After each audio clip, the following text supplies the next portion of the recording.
Jacob circled to the back of the library where there was a large open area covered with grass. He is used to letting Snowflake out here a lot. He looked around to make sure that no one was there before he let Snowflake out of his necklace. Snowflake regained its freedom, and it immediately started rolling around on the grass. After a moment, it got up and went behind some bushes to get to its business. After finishing, it trotted back to Jacob and started rolling around on the grass again. No shame. Jacob rolled his eyes at Snowflake. Just when he was pulling it up by its middle, a few girls screamed out, "Snowflake!" They saw it when they walked out of the library. The girls ran over and circled it. They took all sorts of snacks out of their bags and gave it belly rubs as they fed it. "We haven't seen you for so long, Snowflake. We have been keeping snacks in our bags every day, hoping that we would run into you." Snowflake chirped contently as it ate all kinds of snacks. In the meantime, the girls took turns petting it. No one, including Jacob, noticed that several flowers in the grass bloomed and released their fragrances before quickly withering. These flowers went through a year's cycle within just a few seconds. Due to Snowflake's so-called fertilizer from before, these flowers and grass were growing better than ever, which was to the campus's chief gardener's surprise. If someone tested the flowers for medicinal purposes, they would realize that the medicines these flowers could make would be hundreds of times more potent than any other modern medicine. With a full belly, Snowflake trotted to a corner of the library joyously before running back. With its golden paws, it looked like it was wearing 4 little boots. It was a cute sight. "Will you come here tomorrow?" Knowing that Snowflake was Jacob's pet, the girls turned to ask him. "Tomorrow? I'm not sure," Jacob answered. "Please bring Snowflake here. We'll buy it good food," the girls insisted. "Which program are you from?" Jacob asked them. "Business program," one girl answered immediately before continuing. "Freshman." Then she took out a piece of paper and a pen from her bag. "I'll give you my cell phone number. Please message me when you have time. I really want to hang out with Snowflake more." "No, it's not necessary," Jacob declined immediately. Had he been interested, it seemed quite easy to impress girls with a cute pet like Snowflake. "When I have time, I'll bring Snowflake here for walks. You can feed it if we ever see you again," Jacob said coolly and walked toward the path behind them. He walked away with a wave, but without turning back and glancing. Snowflake walked obediently alongside Jacob. The girls watched Snowflake leave with envy. They had seen lots of pets, but none of them looked as cute and smart as Snowflake. They didn't know that this furry puppy was not a pet at all. It was the king of all ordinary beasts in the mortal world. After making sure they were out of the sight of the girls, Jacob took Snowflake into the small forest in the southeast corner of the campus. After creating an energy sphere, he shot into the sky on Snowflake's back. With Snowflake's speed, he could patrol around the city, including the suburbs, in about 15 minutes. However, Jacob was cautious, so he took another round around the city to be sure. Up almost 1,000 meters in the sky, without solid protection, such as the exterior of a plane, an ordinary person would have had jelly legs from fear. However, Jacob was used to flying, and was not at all nervous, flying almost at the same speed as a plane.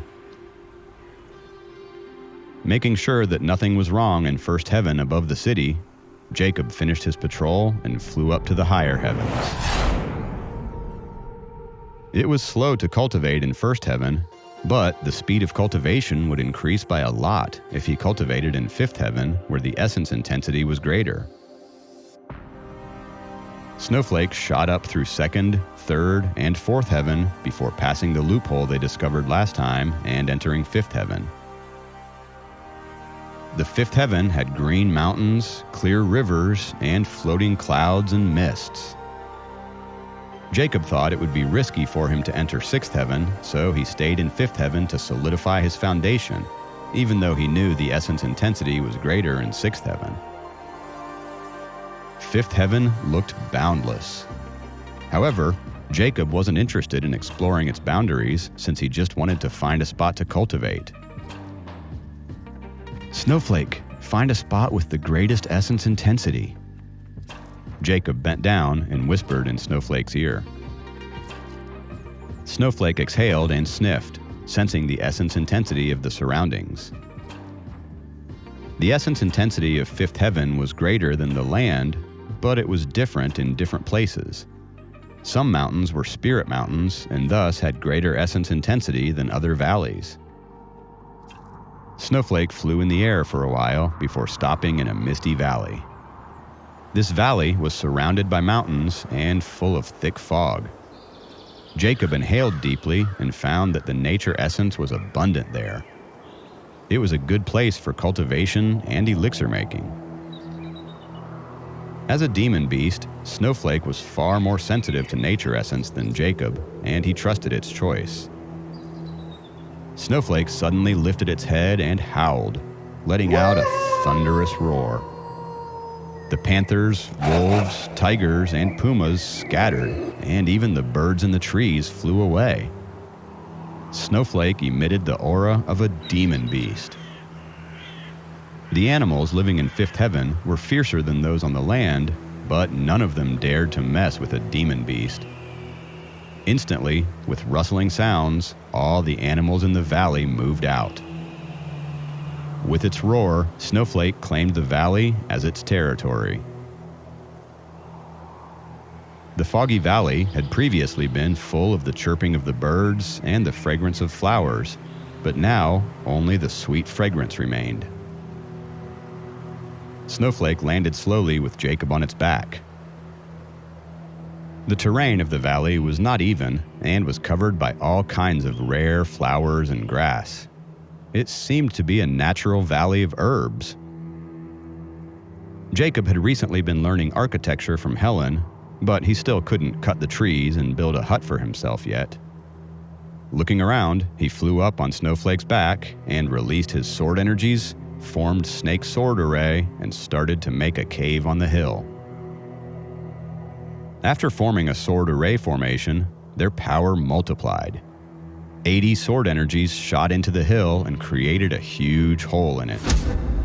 They moved around and formed a sphere inside the hole, cutting out a round and smooth cave. The sword energies swept across the bottom, and a smooth floor appeared in the cave. Then, the 80 sword energies returned to Jacob's body. The whole process only took half a minute. Jacob was proud of the cave he had built. It was a pity that no one was there to admire his cool creation. Sighing, he rode Snowflake into the cave that was on the steep hill. There were some small rocks in the cave, and Jacob waved his hand using nature essence, blowing all the dust and small rocks out of the cave. Looking around the empty space, he felt like something was missing. He thought for a moment and realized it needed furniture. He moved 2 huge pieces of stone into the cave and cut out a square stone table and a bench with his sword energies. Then he released a sword energy from his fingertip and cut out a small water cup. He turned around and realized that there was no place for him to cultivate. Shaking his fingers, he released 5 sword energies and cut out a rectangular stone bed in the wall. After he finished, Jacob looked around at his DIY little cave in satisfaction. Without even paying anything, he now owned a small 80 square meter home on Fifth Heaven. The intense essence gushed into the cave, perfect for Jacob's cultivation. The exam in the Dragon God Shrine was in 1 month, and he was not here to appreciate the flowers. After straightening up the cave, he immediately sat down cross-legged and cultivated. In the dragon tribe, Although they had the inspector system to keep the basic order, the world was still ruled by cultivators with great strengths. If he had the same power as Kathy's old master, Irene, Jacob would be able to do anything he liked. Seeing Jacob was cultivating, Snowflake felt bored. It whimpered and lay at the entrance of the cave. Its duty automatically changed from Jacob's ride to his guarding spirit beast. Resting its head on its front legs, it lay lazily on the ground while its ears listened alertly to the sounds coming from the surrounding area. Nothing could escape its notice. Since the beasts and birds had been driven away by Snowflake's presence, the sunlit valley was quiet, as if it was midnight. Jacob gradually entered deep meditation while nature essence traveled through his body smoothly. The 5 elemental essence fitted perfectly with the laws of nature, and he was now oblivious to both himself and the outside world. This state was what was achieved in the seclusion cultivations. In the past, he had never experienced such a relaxed cultivation environment, even in Susan's office. The essence blew through the valley like a breeze, and the thick fog at the bottom of the valley sat there without scattering. The usually playful Snowflake knew Jacob was cultivating and thus kept quiet. 3 hours later, Jacob exhaled the dirty energy from his body. His entire body seemed to have been cleansed by the essence here, and he was extremely relaxed. After 3 hours of cultivation, he had not gained a breakthrough, but was closer to unlocking the next opening. If he didn't need to go to Sophie's school this evening, Jacob would have continued to cultivate there. He felt so great, as if he was lying in his warm bed in the winter, reluctant to get up. Jacob patted Snowflake's back and got it up before flying out of the cave. Looking back at the quiet valley and high mountains rising above the mist and fog, Jacob thought for a moment and named this place the Ethereal Summit. "Speed up and let's go back." Jacob scratched the white fur on Snowflake's neck and commanded. Snowflake's paws released colorful lights, and it instantly dashed away while leaving rainbows in the air with its afterimages. Shooting through the loophole, Snowflake entered Fourth Heaven. Soon, they returned to the sky above their city. When they were close to the ground, Jacob put Snowflake away and landed in a small alley, not far from Sophie's school. Withdrawing the energy sphere, Jacob walked out of the alley and took out his cell phone to call Sophie. After 2 rings, she answered the call. "Hello, are you here?" Sophie's voice came from the phone. "Yeah, I just arrived at the gate of your school, waiting for you to come out," Jacob said. "You don't have to wait out there. Come in. Almost everyone else is gone," Sophie said immediately. "Oh, why are you still here then?" Jacob asked in bafflement. "Just come in here." Sophie ended the call immediately.